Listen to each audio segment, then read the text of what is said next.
Look on them was that they might self-destruct.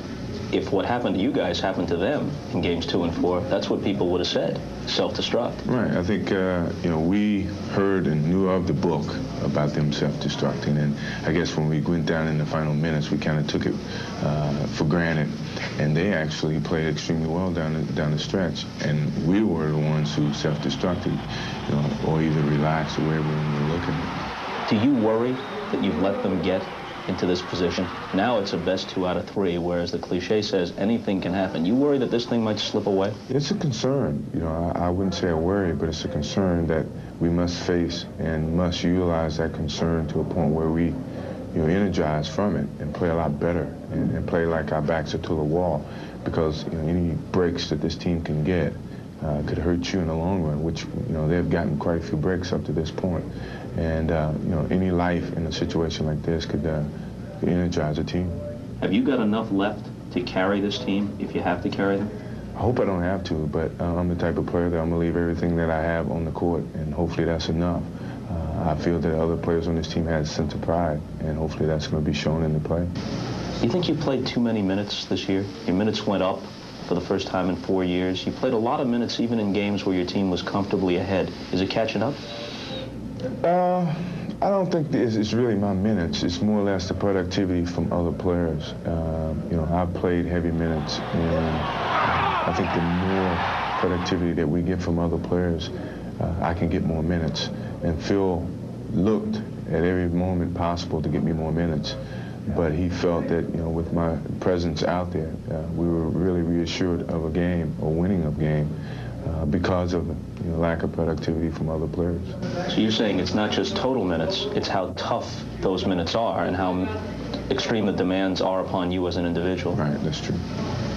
Do you take this thing with Clyde Drexler seriously? Does that give you a little spur? Here's the next challenger, and you got to meet him at high noon on Main Street? That's exactly the way I take it, as a challenge. I'm a competitor, and I need something to drive me, in a sense. And every game this season, I felt that someone was trying to take something away from me personally. So that was my motivation, to step on the basketball court and compete. Right now, with all the media hype of Clyde Drexler and myself, that's the competition that I need to keep raising my game, or elevating my game to the point where I don't think that I'm tired. I don't want to be tired. I want to play. You told me earlier that the Knicks series had a lot of trash talk in it. How much in this series? What's the atmosphere on the court in this series? It's an arrogance between both teams. Not much said, but you can feel the arrogance from both teams. Even with Clyde and the competition that he and I have, it's some compliments passed between the both of us, but it's a type of arrogance that, God, that was a great move, but I don't want to tell you that, but I got to tell you because it was a great move. That's the type of arrogance that's passed between the two teams. How do you tell them? With a look, or do you say something? No, I pat him on his leg or his butt, or I would say something, or he will say something to me. First game when I was shooting all those jump shots, he asked me, "Well, are you going to miss any?" I said, "I missed quite a few already. I don't want to miss any more."